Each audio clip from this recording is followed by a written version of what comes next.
In today's digital world of lightspeed convenience, the path of initiation is one that asks us to slow down, that we may become more deeply engaged at many levels. After all, the more you put into something, typically the more you'll get out of it. For those desirous of a more comprehensive involvement and immersion into astrological practice, this video will be of interest. In part 4 of our series on astrology, I'll be guiding you through the process of calculating a natal chart by hand.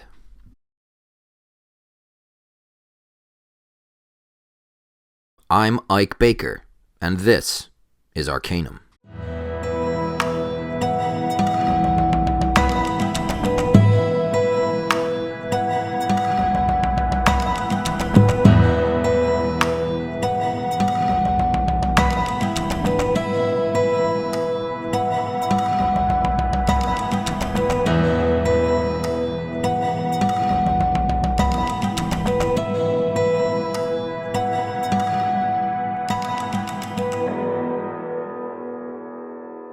One of the reasons I decided to make this video, before moving on to delineating or interpreting a natal chart, is that I found there to be a void of this type of material in both initiatic and astrological communities. The central part of natal astrology, or astrology of the native, the person whose chart's being examined, is the natal chart, sometimes referred to as the birth chart.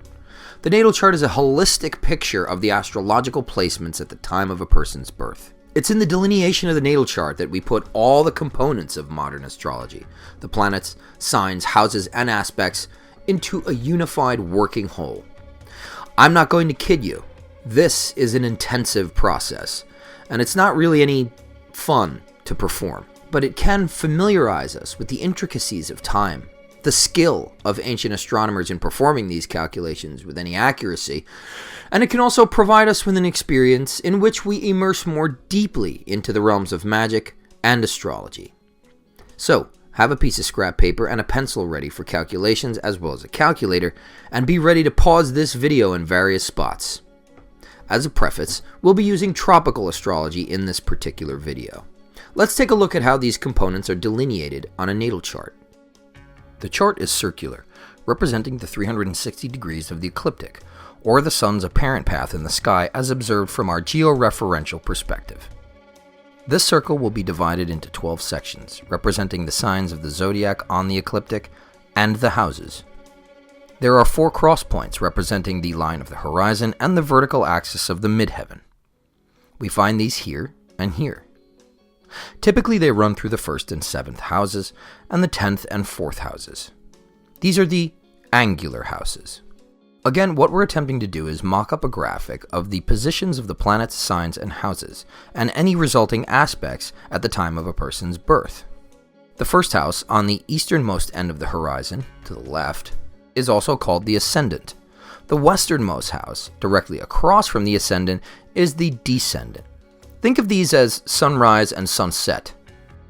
The vertical axis, quote-unquote above the horizon, is called the medium caeli, or midheaven, and alternately the zenith, and abbreviated MC. The part beneath the horizon is the nadir, or imum caeli, abbreviated IC. Think of these as midday and midnight. In order to find the placements of the planets, signs, and houses, there are a few key pieces of information which are required. These are the native's name, date, time, and place of birth, as nearly exact as possible. Guesswork will just not suffice for an accurate delineation, and therefore the interpretation will not be the best that it can be. Retrieve this information from a reliable source, such as a birth certificate. Once this information has been accurately obtained, we can reduce the location of birth to coordinates of latitude and longitude. This is where I'll let you either use an atlas or just do a quick lookup on the internet. This, after all, is a fairly involved process. Once this is obtained, we can now begin to pull our references. What references, you ask? These. You'll need an ephemeris, a Greenwich Mean Time conversion table, a geographic coordinate table such as is found in an atlas, and a table of houses. I recommend the American Table of Houses. Also, have a calculator at the ready. Memorizing the following will also help knowing how to calculate and place the information pulled from your references. Most students and practitioners of astrology are acutely aware of the concept of time zones, which follow lines or meridians of longitude, that is, imaginary lines which run from north to south along the globe's surface at regular intervals. Also for your reference, here's a list of time and time zone abbreviations.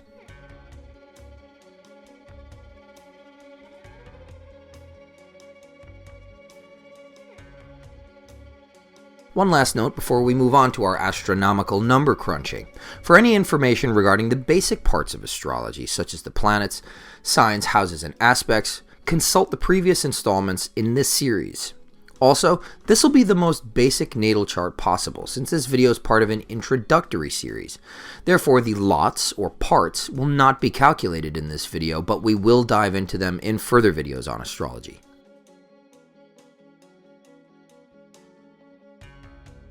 Local mean time is the actual time of an individual birth at any location. It measures the birth time relative to 0 degrees longitude at Greenwich, England. This is the prime meridian.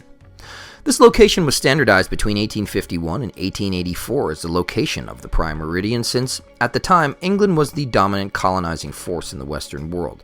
Greenwich is located just outside of London, the capital city of England and the United Kingdom. And it was at this time a major, if not the, economic and financial center of the world.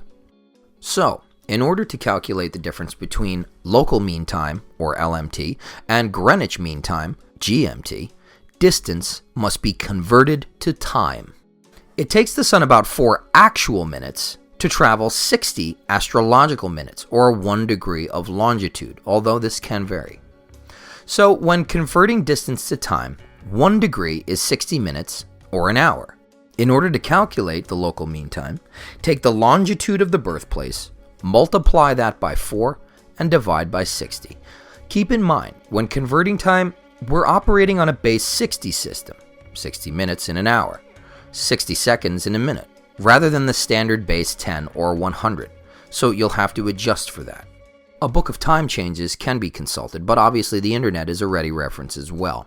Check these to see if at the place and time of birth the region was observing daylight savings time.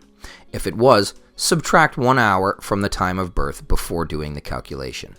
Establish the date, time, and place of birth. Then determine the ascendant and midheaven.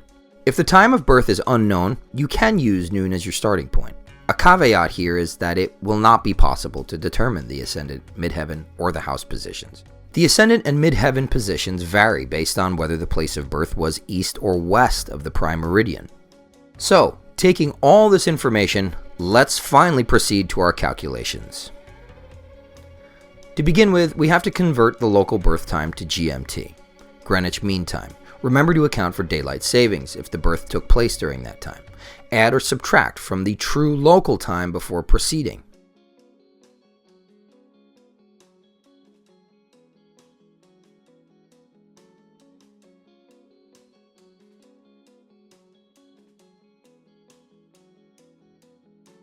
Once you've converted the birth time to Greenwich Mean Time, we have to calculate the equivalent sidereal time at Greenwich. Sidereal time is essentially the actual time that it takes the Earth to complete a total revolution of its axis, rather than the more conveniently segmented 24-hour day.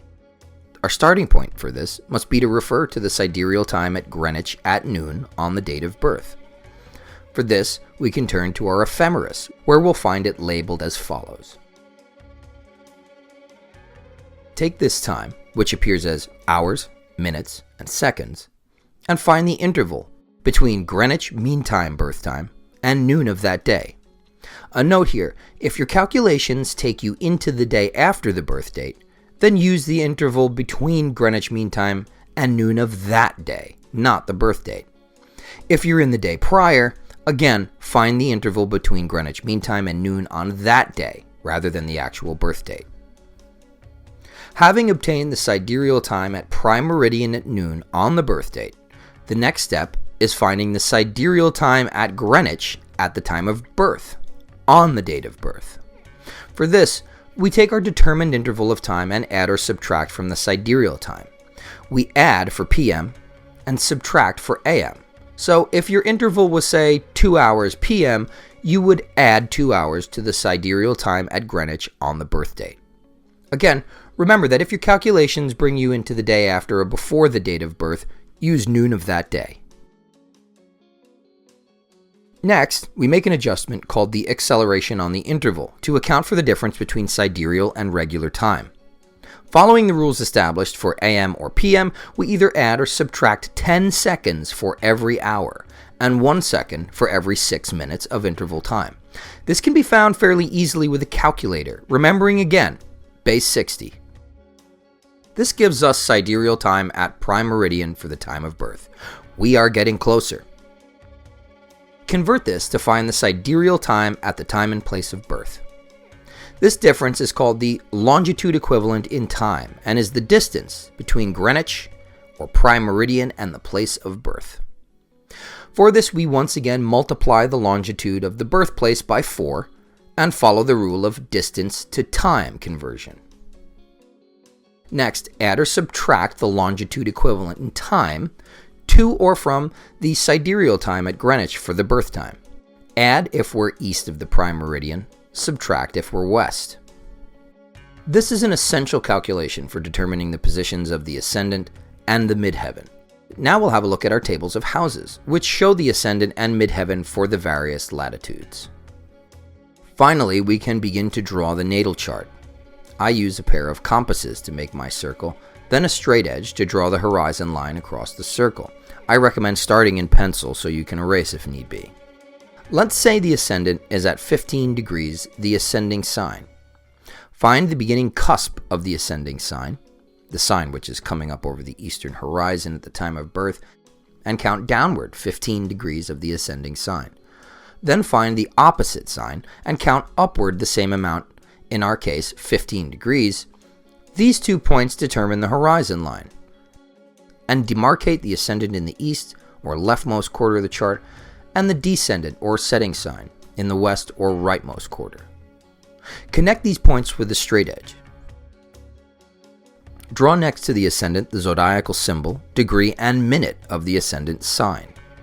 Divide the circle by the same starting degree, going around making 12 30-degree segments. Number them starting at the ascendant, moving counterclockwise 1 through 12. These are the houses. Depending on what system of sign-house correspondence you use, draw in the zodiacal symbols next to the respective houses they occupy. In most table systems, zodiacal signs can share adjacent houses. I use whole sign houses, and I get excellent results from this. And it was the method of sign-house correspondence used in early Hellenistic astrology, which is the form of astrology I mainly practice. Now, turn to your ephemeris for the date of birth, and find the locations of the planets within the chart itself, marking the degrees and minutes, as these will help locate aspects with precision. Determine the aspects and place their respective symbols within a grid either outside the chart in the margins of your piece of paper, or on a separate piece of paper connected to the chart with a paperclip, or better yet, a stapler. You can use colored pencils or markers of different colors to draw aspect lines within the center of the chart to refer to the aspects by that visual aid as well. Conjunctions typically aren't marked because of how close the planets are to one another. For lunar nodes, consult your ephemeris and place them in their respective spots opposite one another. The natal chart is now complete and ready for interpretation. Did you make it? Are you still here? If you end up completing the calculations and have any thoughts, questions, or comments, please leave them in the comments section below. In the next video, we'll cover chart delineation, or interpreting the natal chart. If you've enjoyed this content, I hope you'll consider subscribing to the Arcanum Patreon. For the cost of a cup of coffee per month, you can help me continue to produce free, rigorously researched and practiced materials such as this. Patreon members also have access to bonus content, including episode addendums and my Egypt travel vlog, as well as other goodies. You can also make a one-time donation at the link I've provided below. Please continue to watch, like, comment, and share if you're not in the position to contribute financially. There are always plenty of ways to help me keep the Arcanum channel alive and well. Join me again in the next episode, where we'll dive deeper into the history, theory, and practice of this and many other related topics. Thanks for watching. In Luke's.